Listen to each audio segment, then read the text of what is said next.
Ontario's Christian Superstation. It's David Mann at 2 o'clock. It's always neat to try new things, especially when it leads to finding out what your passions are. That couldn't be more true for the guys in Capital Kings. They're up in 11 minutes, but first, it's Me in Motion.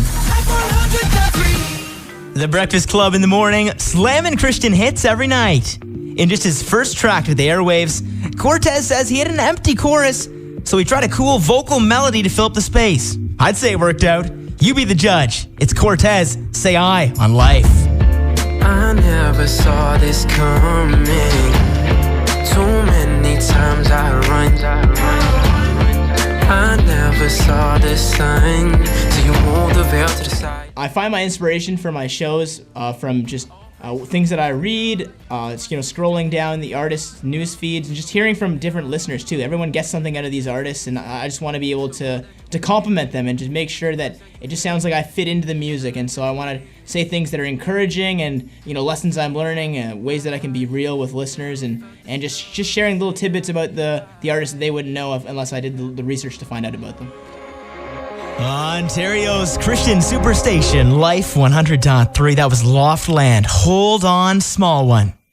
Hi, it's David Mann. Throughout history, there have been many revivals documented in which God's Spirit has powerfully struck upon selective communities and cities and has led to lots of new Jesus believers. Over the past 150 years, there may be none more famous and more impactful than the Welsh revival of 1908. Even the horses noticed the change. I'm not kidding. Mining was the primary industry for the country of Wales at the time, and this meant that many men were sent down hundreds of feet underground to cultivate with their horses each day. And in the midst of revival, the men who became new followers of Jesus stopped swearing and cursing altogether at their horses. As a result, the horses didn't know how to respond. You see, once your heart has been changed, one of the first things that usually happens is your words change. Because when your heart has purpose, so do your words. Today's word of life comes from James 3, 9-10. My dear friends, with our tongues we speak both praises and curses. We praise our Lord and Father, and we curse people who are created to be like God, and this isn't right. James 3, 9-10 is today's word of life.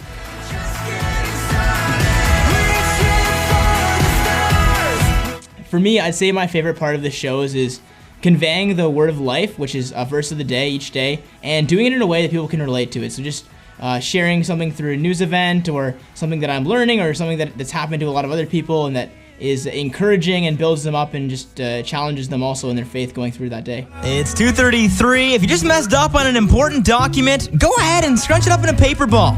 You've at least got to have some fun with your mistakes. Now you get to dunk the paper ball in the recycling box. That's what I'm talking about. Here's Matthew Parker, Adventure, Life 100.3. It's 3:14, The Breakfast Club in the morning, slamming Christian hits every night. Here's a lady whose music you may have heard on TV shows like Pretty Little Liars and So You Think You Can Dance.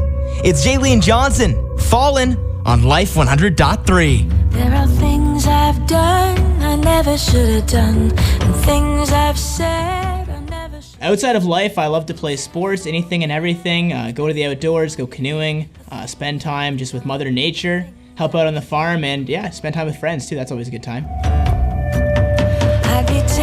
One of my favorite parts about sports is tackling people. I just love to hit kids. You love to hit kids? No, that doesn't sound good, does it? I did the very best I could, wouldn't be. I wouldn't say I'm an angry person. I just say that the testosterone just builds up in contact sports, and when you're in an open field and the velocity is building up and you make that contact and you latch your arm around the other person and you just bring them to the ground and they thump down, it's just very, very satisfying. It's David Mann with you, and basketball season is in full swing at high schools across central Ontario.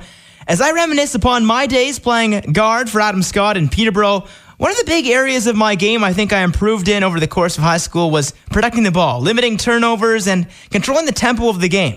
It's not always easy when the ball's in your hands a lot of the time and you've got to make the smart pass or the crafty deke.